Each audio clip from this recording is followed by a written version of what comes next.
Around the world, big news as the U.S. soccer journalist Grant Wahl died unexpectedly in Qatar. The American journalist who helped grow the popularity of soccer in the U.S.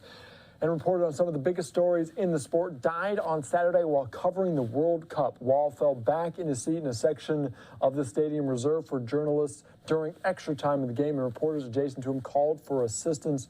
Emergency service workers responded very quickly, treated him for 20 or 30 minutes on site, and then took him out on a stretcher. Of course, we're following this story very, very closely, and our colleague Josh Breslow caught up with a friend, a colleague of Grant Wahl. Let's hear that conversation here on Live Now from Fox. Kartik Krishnaiyer, thank you so much for being with us today. I know it's an emotional time, so I appreciate you taking the time to talk to us about Grant. I appreciate you having me and taking the time to talk a little bit about Grant.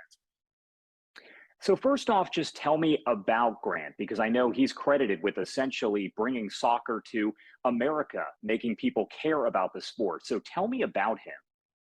Yeah, his role cannot, in my opinion, be understated in his passion and desire and almost his kind of missionary zeal, if you want to call it that, for spreading the gospel, again, using the missionary analogy, about the sport and bringing the sport to masses of mainstream sports fans in the United States who never had soccer on their radar, never cared much for the sport, saw it as maybe this very foreign, non-American sport.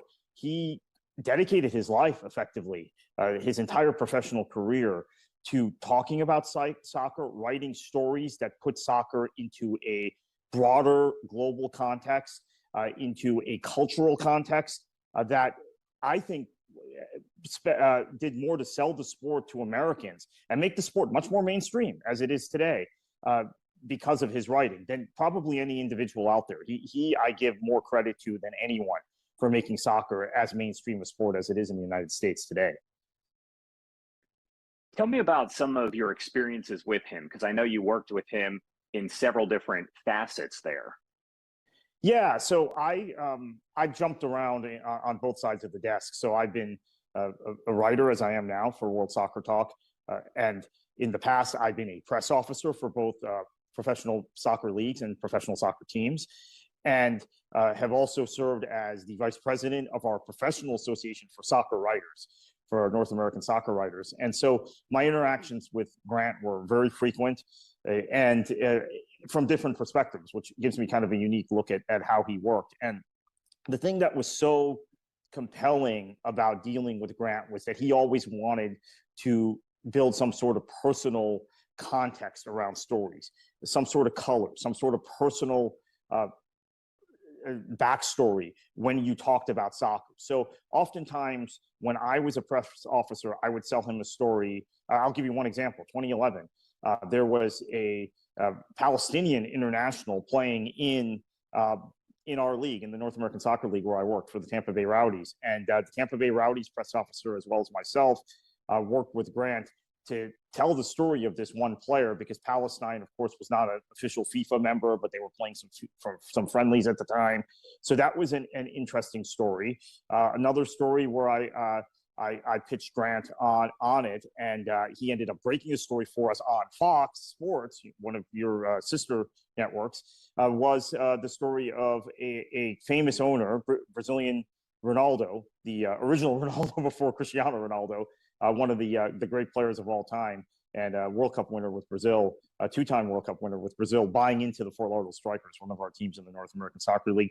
He breaks the story on Fox Sports the day it happened, or the morning it happened. So he also had that capacity too. He was a writer, and we remember him primarily as a writer, but he did spend several years at Fox Sports contributing to their coverage of the beautiful game. So that was from the standpoint of being a press officer.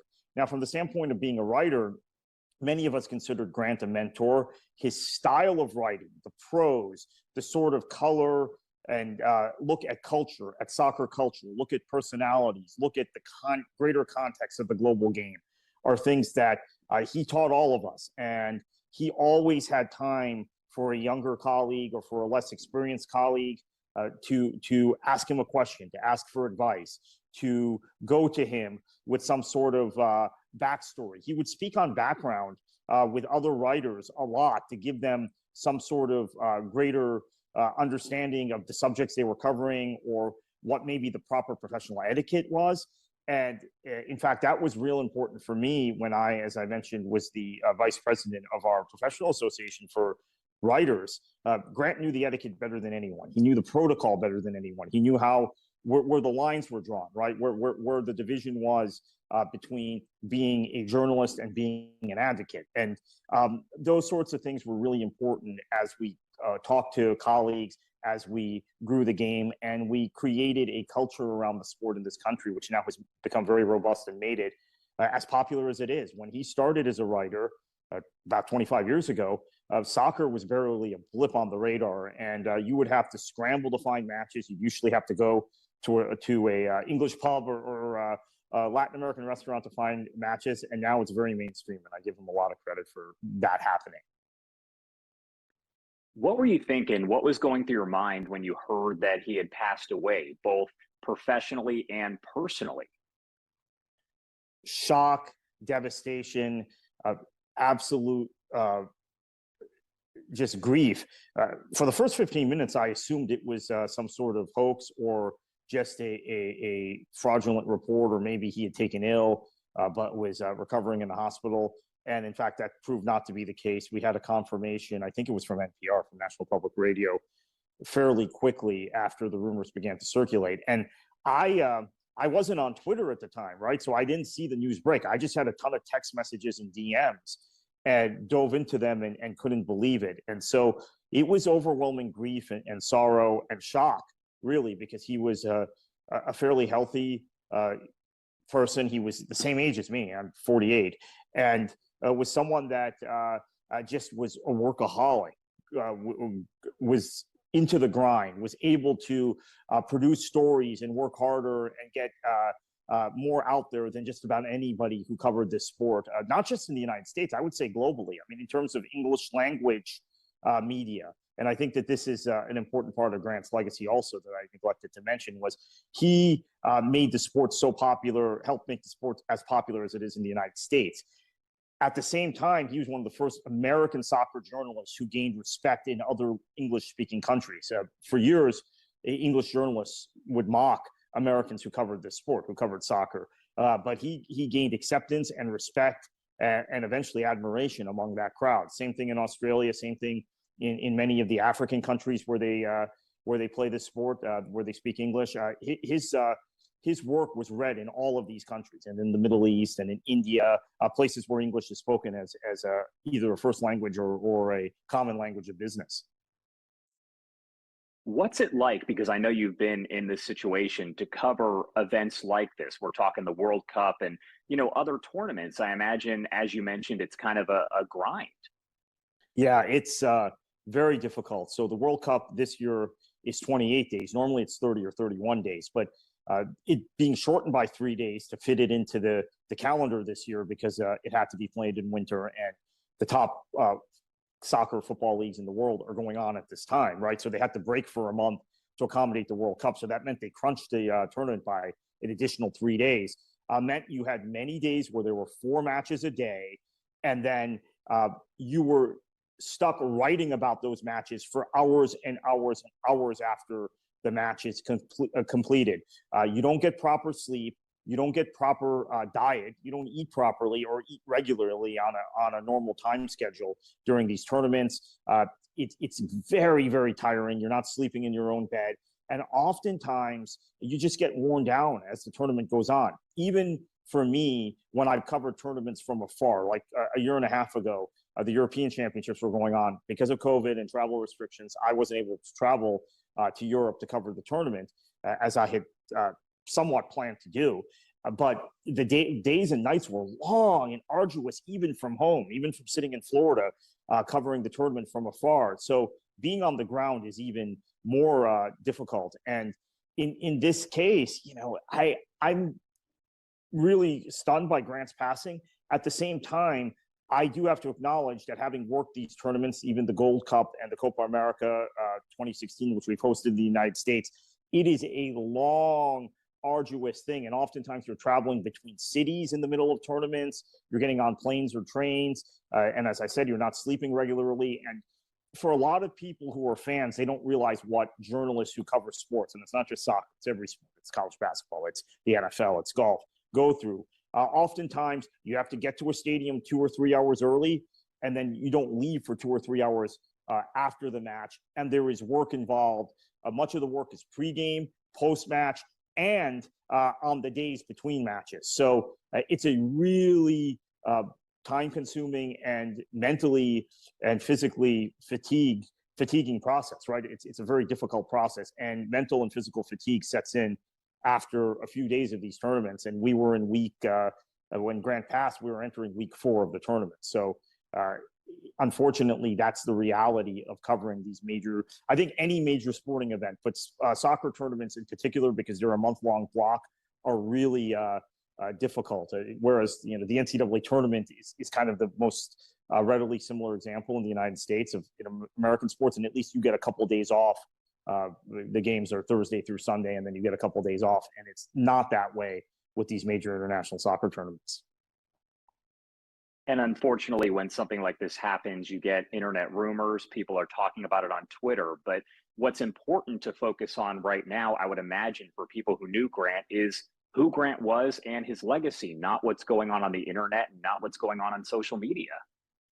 Yeah, and I certainly think that honoring his legacy is the most important thing, and understanding that this was a giant, this was a titan in the sport in the United States. And he took the baton when the sport was a minuscule presence in this country, when people mocked the sport, and he ran with it for 25 years and brought it to a place and left it in a place where it is a very mainstream part of American culture. And in fact, I'm shocked by the number of people that I interact with in other professional capacities that I've been involved in the past that are now soccer fans, who used to sort of mock my interest in the sport. Before I got involved in the sport, I worked in government relations and public relations, and people would mock the fact that I liked soccer, that I cared about the sport, and thought it was a foreign sport or something that was very boring. And now some of those same people are watching the sport and are glued to the World Cup. And part of that was Grant's writing and Grant's desire. And I think this is another important legacy I should mention of his desire to go on whatever network, television, or platform he could to promote soccer and talk about soccer. So the cable news networks in this country, obviously Fox, MSNBC, CNN, et cetera, he would go on regularly, or when asked to discuss the sport. He would go on foreign television, talk about how the sport was growing in the United States. He would do features and be interviewed in documentaries about the sport to promote the sport and promote the culture and context of the sport. And that includes some of the ESPN documentaries that they produced. So he was a Sports Illustrated writer, and of course was on Fox Sports for a number of years, and CBS Sports for more recently. But his persona transcended even the networks and publications he appeared on and wrote for. It. He was a universally giant figure in this sport that was really committed to spreading the gospel, again, to go back to that analogy about this sport. What message do you have for his wife? Obviously, she posted on Twitter, she said this was a shock for her. She works in the healthcare field. What exactly would you say to her if you were able to send your condolences right now? Yeah, and she's a wonderful human being, and someone who is, in my opinion, contributed greatly to the conversation about infectious disease and healthcare in this country the last few years. So I have so much respect for her, and talk about a power family. Talk about a family of high standing between her and Grant Wahl. I send my deepest condolences. I had so much respect for him and so much respect for her, as I mentioned. And she can always be rest assured that the soccer community has nothing but affection and love for her late husband. And he has been the inspiration behind so many of us and so much of what we've done. And we will carry his message and his torch forward from this day forward. And it's where it is. And we're in the position we're in, thanks in large measure to him. So that's what I would convey to her and to his entire family. They know how special he was to them, and he was special as well to everybody involved in this sport in the United States. Definitely a lasting legacy. Thank you so much for taking the time to talk to us. Is there anything else that you want to add before I let you go? No, other than we're all still in shock, but we absolutely will continue to honor his legacy. And we all owe a debt of gratitude, those of us who work in soccer. And I think those who are soccer fans in the United States owe an immense debt of gratitude to Grant Wahl and everything he did for us over the course of the last 25 years.